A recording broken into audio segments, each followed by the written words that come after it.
Welcome to World True Crime, where we delve into the most heart-wrenching and shocking true stories from around the globe.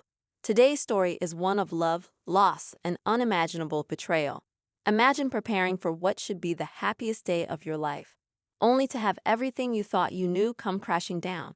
This is the heartbreaking tale of a bride whose wedding day turned into a nightmare, as she discovered devastating truths about the man she thought she knew.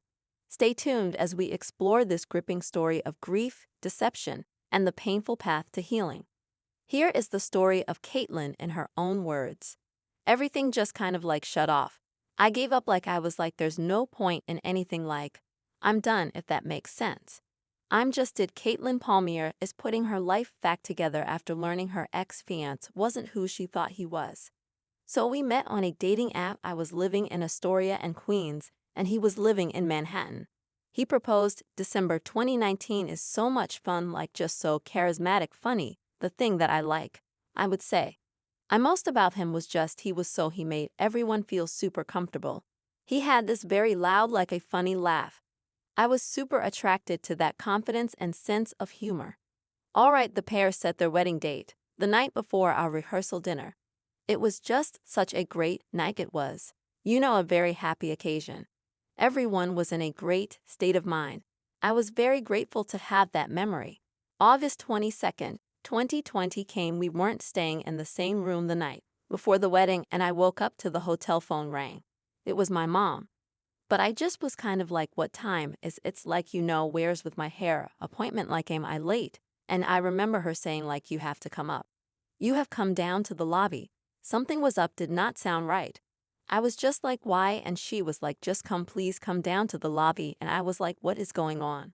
She's you just need to come down. And I was absolutely not until you tell me what's going on. I just knew something was wrong. I know my mom well enough. And then I just said, I'm not doing anything until you tell me what's going on. And she said, Eric died in the middle of the night, and I just literally can explain it as floating outside my body I just I almost I watch it like a movie, and I tell my friend they can't process it. I might think I'm on the ground, and the next thing. The next few things are just kind of snapshots, and my parents and my sister at the and my best friend, who obviously in the wedding party.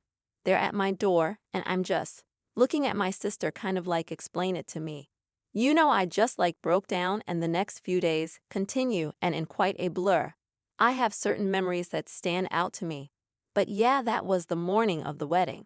Eric died of a heart attack. He was 33 years old. Leading up, he actually wasn't feeling great. He was complaining of he always had heartburn. They gave him a steroid a few days before the wedding, just to kind of because he was saying he was in a lot of pain, and I'm getting married and want to be able to enjoy it. It was really uncomfortable. He was healthy 33-year young man with no medical history. Caitlin's grieving began. I gave up there's no point to anything I'm done. It took all of the wind out of me. I could barely be on my feet for very long. I mean, it was I had no control over my physical being. I was sick, obviously so sick to my stomach. I wasn't crying. I was sleeping, or I was in some kind of shock of some sort, or sometimes I would just have to get up and walk to do something with my body. But it was a shell of myself, I was so deflated. I was so deflated. Family helped Caitlin navigate her new reality. It's not it's not I was sitting there being okay, I want to kill myself, but I couldn't think past that. I just didn't see a way past it. And so I didn't know how to describe it, but it felt impossible. I realized I have to tell somebody what's going on inside my head. My mom's with me, and I said, I'm so sorry, but you have to help me end it because I can't. I can't do this. I promise you, there's just no way I can do this. And she said the best thing ever. She said, okay, we'll figure that out tomorrow. And it was all I needed to hear. I think I just needed that validation.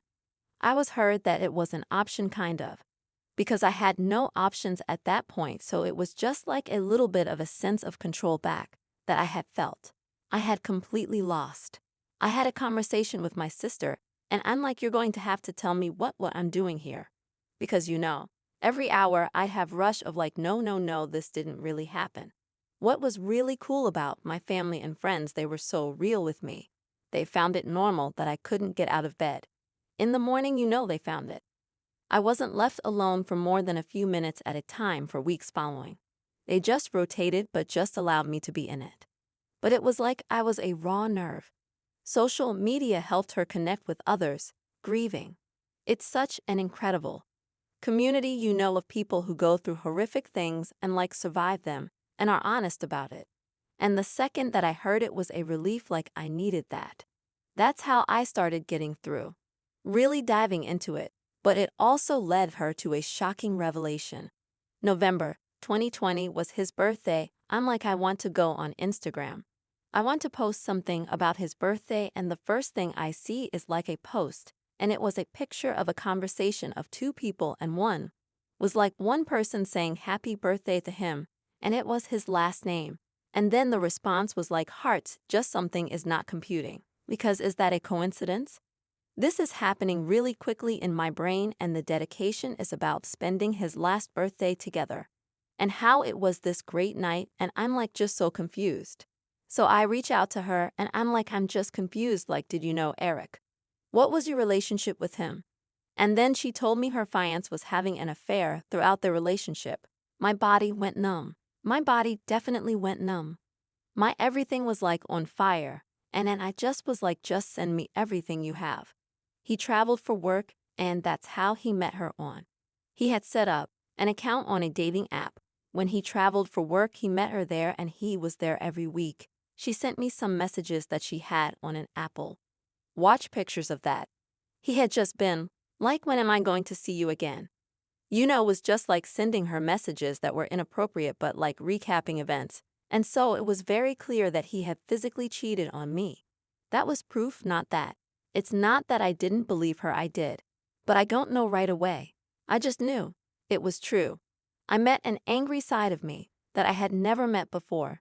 So I'm not totally proud of all the ways that I responded. I'm sure there are much stronger people out there that would have handled this with much more grace. But I am not one of those people. I have just broken. I'm done. So it turned into rage, and I was waiting for it. The sadness to come back. But it was this. It went from anger, the depression started seeping in the next couple days, and that comes with a lot of shame. And when that happened, there was a voice inside me who was at that. I'm not wasting one more minute on this man in this way. I am not going to turn this on me. Since learning about this woman, Caitlin said she's learned of others. Since things have been published, there's been more women. So, yeah, there was a full-blown relationship that he had dated a girl before I was in the picture. They had broken up. I came into the picture, and they started things up again, and she told me that she was under the impression they were dating. She didn't know I existed. It feels like he hated me. And so I don't know, I'll never know I loved him more than anything on in this universe. And so to now think that it was for somebody I didn't know. He made that choice after this. I officially know him nothing. Caitlin says Eric's betrayal is worse because he knew she'd been through another loss before they'd met. Oh, Mike is my favorite subject. The best way to describe him is just like a teddy bear. I met him. His best friend was dating my best friend. So we met through friends. We were dating a year. I had thrown a birthday party. It was just a weird freak accident that we don't actually really know what happened. He was found just face down in the middle of the pool. And we had thought something medical had happened to him. There was nothing when they did scans. He had broken his C1 and C2 somehow in his neck. Which is it's basic, so he was on life support, and then after 5 days, he passed away from the hospital. So that was, at that point, of course, unfathomable. There was no way for me to process that event. Everyone loved him. And he just he was simple, he just wanted to do his job. Go to work, watch the Yankees. He was just a simple dude, smart. Loved his friends, loved his family. Was ready for that next phase. And I'm just hoping in the next life. He gets to have it. After Caitlin learned of Eric's secret life, she stopped grieving his loss. I've gone back and looked at things I wrote about him, and just how in love I was. It's hard to even access that now. It's really hard to access those feelings for him now. I have zero feelings for him, that's just reality. I see him for what he was, and that is who he was. It's just cruel what it done. What I will say, like, weirdly that blessing came from. It felt like everything else in my life brightened. He went dark, and so it gave light to everything else. So I immediately felt so grateful for the love I have in my life. I am going to be happy like I'm done, because it's like my only revenge that I can have and hopefully help other people. Hopefully I matter. My feelings, what I'm going through matters. What he's put me through matters. What he's taken from me, that matters. The last few years have left Caitlin with long-term side effects. I've been diagnosed with major depressive disorder. I have generalized anxiety disorder. My sleeping is horrific. I'm on medication that causes a lot of side effects that I need to be in order to function at work and make money, and I have lost years of. And I physically wasn't at many events of my nieces and nephews and family and friends.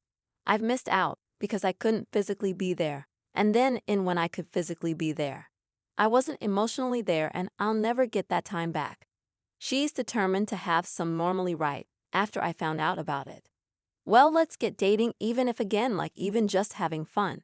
I am not, yes, I am totally good in that like dating thing. I want to find somebody else. So yes, I open to dating. Social media and sharing her story helps her healing journey. I got through this so much because of strangers on the internet, widows I met through media. Outlets, grief worlds along with the ages. My support group, my young widow support group, and people who were honest about their experience. It saved me, all my friends and family. Yes, but this was another layer of saving me. So I just want people to know that like your truth is valid. It's worth being heard, and being witnessed can really save your life. If you feel like you're desperately alone, and if me talking about it can maybe bring some confidence in someone else to talk. I don't know, maybe that could help. I feel like I get closer almost to like forgiving him because I feel I don't know. There's some kind of pay it forward. And maybe this can be turned into something a little more positive, and so then I can get at a place of peace for anyone in a dark place. Caitlin says it may not seem like it now, but you can make it through. If I can see through this, so can you go to the dark places, go there, talk about them. You can heal from them. You can don't avoid them. You got to feel it. And it sounds cliche, but the point is that like go there, you are going to be okay. You have yourself, you can save yourself, you have that inside you. You do just have faith in yourself. If you don't need anybody else to have faith in you, like you can do it for inside. Thank you for watching this emotional journey of love and loss here on World True Crime. Caitlin's story reminds us that even in our darkest moments, there is strength to be found in truth and resilience. If you found this story compelling, please give this video a thumbs up. And don't forget to subscribe for more true crime stories that reveal the raw and often shocking realities behind the headlines. Share your thoughts in the comments below, and let us know if there's a story you'd like us to cover next. Until next time, stay safe and take care.